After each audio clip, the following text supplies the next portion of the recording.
இன்னைக்கு நம்ம செந்தில் டிராவல் டேவில் எங்க போயிட்டு இருக்கோம்னா, சென்னையில இருக்கிற அக்கரை பீச். இது ஈசிஆர்ல இருக்கு. இங்க வந்து சூழல் அறிவோம் அப்படின்னு ஒரு வாட்ஸ்அப் குரூப் இருக்காங்க. அவங்க ஒரு நிகழ்வு ஏற்பாடு பண்ணியிருந்தாங்க. அதுக்காக தான் போயிட்டு இருக்கோம்.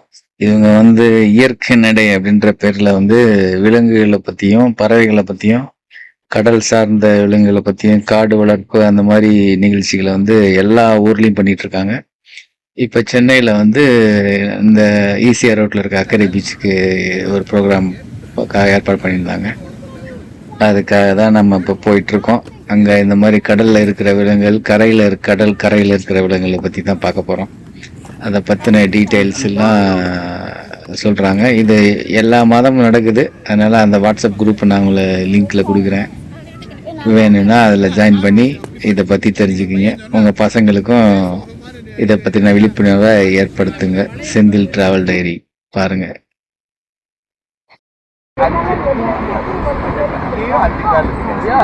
அப்ப இதுக்கு பேரு டெக்காபாட்னு பேரு. 10 கால்கள் உள்ளது. இந்த கால்கள்லயே முதல்ல இருக்கிற 2 காலுடைய அமைப்பு, இந்த காலுடைய அமைப்பு வேற மாதிரி. இது நடப்பதற்கு இது வந்து பாத்தீங்கன்னா எடுத்து வாயில போட்டு சாப்பிடுறதுக்கு சாப்பாடு எடுத்து போடும். இது வந்து கண்ணு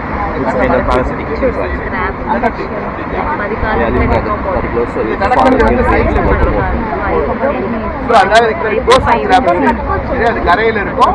போடுறதுக்கு தண்ணிக்குள்ள போகும். இதுல ஆண் பெண் பார்க்கலாம். பட் அது பெரிய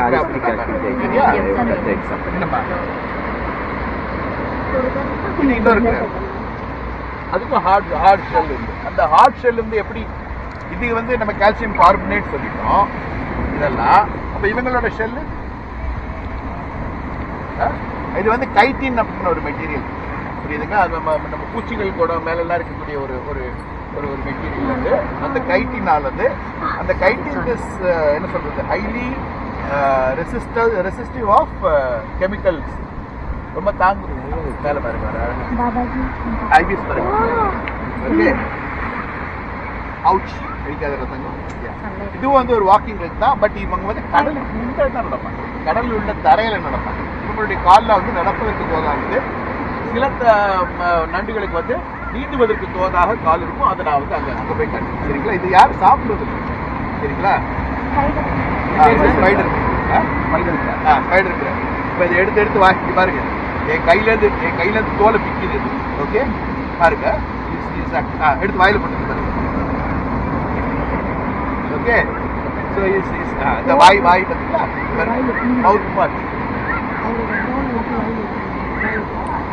மவுத் பார்ட் பாருங்க.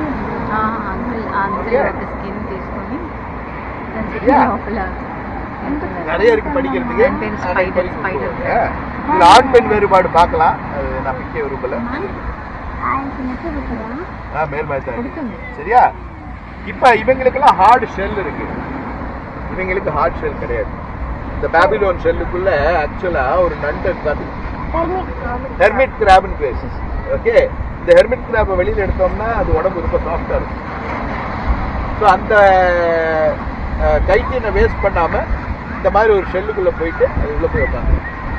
இப்போ பெரிய பெரிய மனுஷனா என்ன பண்றாங்க?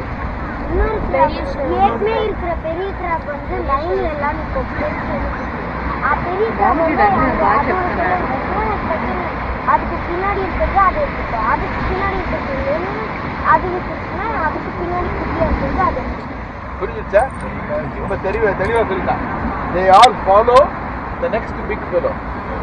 அப்படியே போயிட்டே இருக்கும். அந்த நெக்ஸ்ட் டாப் மோஸ்ட் ஃபெலோ அவன் இன்னொரு பெரிய ஷெல்லை பார்த்தோன்னே அவன் டக்குன்னு வெளியே போய் உள்ள போயிடுவான். இவங்க அடுத்து அப்படியே செய்யணும். ஸோ இந்த ரீசனுக்காக தான் என்ன சொல்றோம் அப்படின்னா, இங்கேருந்து நம்ம எதையும் எடுத்துட்டு போகக்கூடாது. அதான் இதுதான் சிம்பிளா அவங்க சொல்றது. அதுதான் இன்னொரு organism they can survive into the another sell. Unfortunately இறந்து போச்சு. நம்ம எடுக்கும்போது நல்லா உயிரோடு இருந்துச்சு, இறந்து போச்சு. இவங்களுக்கு வந்து ஃபின்ஸ் இருக்கும். ஓகே, இது பஃபர் ஃபிஷ் ஜாதி. இது வந்து பார்க்குபைன் ஃபிஷ் சொல்லுவாங்க. என்ன உடம்புல வந்து முள்ளா இருக்கும். இந்த மீனுடைய தன்மை என்னன்னா, பிடிபட்டுருச்சுன்னா அப்படியே காற்றை உள்ள எடுத்து பந்து மாதிரி ஆயிடும். அப்போ பெருசா ஆயிரும். அப்போ இந்த முள்ளெல்லாம் வந்து விரிச்சிடும். அந்த ப்ரெடேட்டரை வந்து விட்டுட்டு போயிடும். இது நம்ம மீனவர்கள் வலையில சிக்கி இறந்ததாக தான் இருக்கும். இந்த அலகு பார்த்தீங்கன்னா பீக் சொல்லுவோம். இது வந்து ரொம்ப ஹார்டா இருக்கும். அது மித்த உயிரினங்களை வந்து கடிச்சு சாப்பிட்றதுக்கு வசதியாக இது அமையக்கூடியது.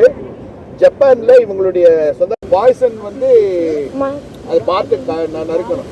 அப்போ ஒரு ஷெஃப் வந்து அந்த அந்த மீனை தயார் பண்ணணும்னா அவர் வந்து 4 வருஷமோ 5 வருஷமோ he has to practice. அது சாப்பிட்டு இறந்தவங்கலாம் உண்டு. ஆனால் ரொம்ப ருசியாக இருக்கும், பச்சையாக சாப்பிடுவாங்களாம். மோஸ்ட் எக்ஸ்பென்சிவ் ஃபிஷ் டிஷ் தான் இவங்களோட சொந்தக்காரங்க. அதுவே நம்ம வந்து இது ஸ்கேட் அப்படின்னு சொல்லுவோம்.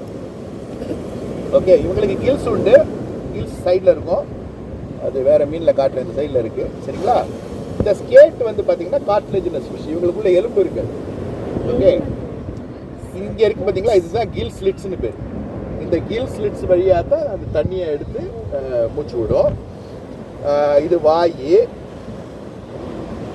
ஓகே, இங்கே இருக்கு பார்த்தீங்களா, அது மேலே 2 ஓட்டை, இது கண்ணு. இந்த மேலே இருக்க 2 ஓட்டை பேர் ஸ்பைரக்கிள்ஸ்.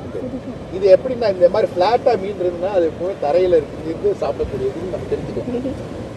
அந்த இந்த மாதிரி இருந்துச்சுன்னா தே ஸ்விம். இதுவும் என்னன்னு தெரியல. இது அதுவா? இதுவும் ஹெர்மிட் கிராப் தான். அது மேலே எத்தனை உயிரினங்கள் வாழ இதுவும் கிராப் தானா? அது ஒன்று ஷெல் இருந்துச்சு, இங்கே காணும். அது அந்த இருக்கே, இதை எடுத்துப்போம் உதாரணமா. இது வந்து ஷெல்லோட கோர். பிறக்கும் போதே அது வந்து ஷெல் இல்லாமல் பிறக்கும். அப்புறம் இங்கே ஆரம்பிக்கும், கொஞ்சம் கொஞ்சமாக கால்சியம் கார்பனேட் இப்படி சுற்றிட்டே போகும். ஓகே, மரம் மாதிரி தான். அந்த மரத்தை வந்து அந்த ஆனுலார் ரிங்னு சொல்லுவாங்களே, அதை வச்சு வயசு கண்டுபிடிக்கிற மாதிரி இது கண்டுபிடிக்கிறதுக்கான ஒரு மெத்தட் இருக்குது. அது அடியே எனக்கு தெரியாது. There is a way you can find out. Okay, இங்கே ஆரம்பித்த ஷெல்லு தான் அது. ஆரம்பத்தில் இக்குனூண்டு தான் இருக்கும். நீங்கள் கரையில் பண்ணிங்கன்னா பார்க்கலாம் நிறைய. அதை அப்படியே கொஞ்சம் கொஞ்சமாக ஆட் பண்ணிட்டு பெருசாகிட்டே போயிட்டே இருக்கும். இது அப்படியே இங்கே சுற்றிட்டு இருந்தால் சுற்றிட்டே போகுது பாருங்க. இது கண்டுபிடிக்கிற ஒரு மெத்தட் இருக்குது, எனக்கு தெரியாது எப்படின்னு. சரியா? ரைட். இப்போ மீனவர்கள் கேள்வி ஏதாவது லாஸ்ட்டாக? ஓகே, ஃபிஷர்மேன் வந்து வருவாங்க, ஒரே கூட்டமாக இருக்கும். மீன் வாங்குறவங்க வாங்கலாம். Fresh catch mostly they reasonable தான் வாங்கினவங்க சொல்லியிருக்காங்க. So you can try. இவங்கெல்லாம் வந்து நார்மல் கேனாட் டேக். சரியா? அதே மாதிரி எல்லாத்தையும் சாதாரணமாக கையில் தொட்டக்கூடாது. ஆமாம், நான் சொன்னால் தொட்டா போதும். இது சொல்லிடுங்க சார். இதே மாதிரி ஸ்டிங்ரே இருக்கும், அதை தொடக்கூடாதுன்னு சொல்லி. ஆமாம், இதே மாதிரி ஸ்டிங்ரே இருக்கும். ஸ்டிங்ரே தொட்டிங்கன்னா ஒரு பெரிய ஸ்டீவ் இர்வின், ஒரு பெரிய என்னுடைய ஃபேவரட் அனிமல் லவர், அவர் இறந்தே போயிட்டாரு. நெஞ்சுக்குள்ள போய் குத்தி பார்க்க மேலே பார்க்க அப்படியே தான் இருக்கும். ஆமாம், கீழே அந்த ஸ்டிங் மட்டும் இருக்கும். ஆமாம், நீங்கள் லைவாக தொட்டிங்க அப்படின்னா இது இமிடியேட்லி அப்படியே குத்திடும். அதனால தான் அது ஸ்டிங்ரே.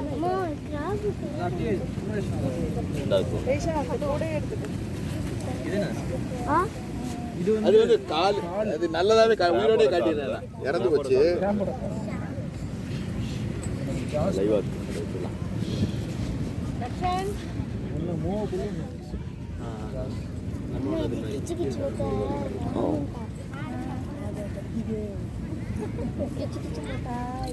இந்த இடத்துல பார்த்தீங்கன்னா அந்த ஸ்டிங் வரும். கொஞ்சம் வசதியாக இருக்கும் ஸ்டிங்ரேல. இது என்னன்னு தெரியல ஐயா. இதை சொன்னீங்களா ஐயா? இது என்னன்னு அது கண்டுபிடிக்க முடியல. இது வந்து முதல்ல ஏதோ ஒரு கேட்டிலோட போனா இருக்குமோ நினைச்சேன் நானு.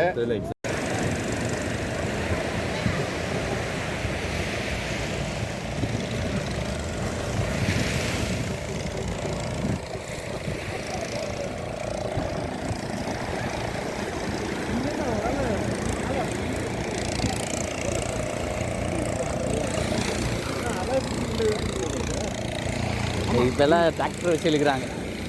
இந்த டிராக்டரில் இந்த ஆமாம்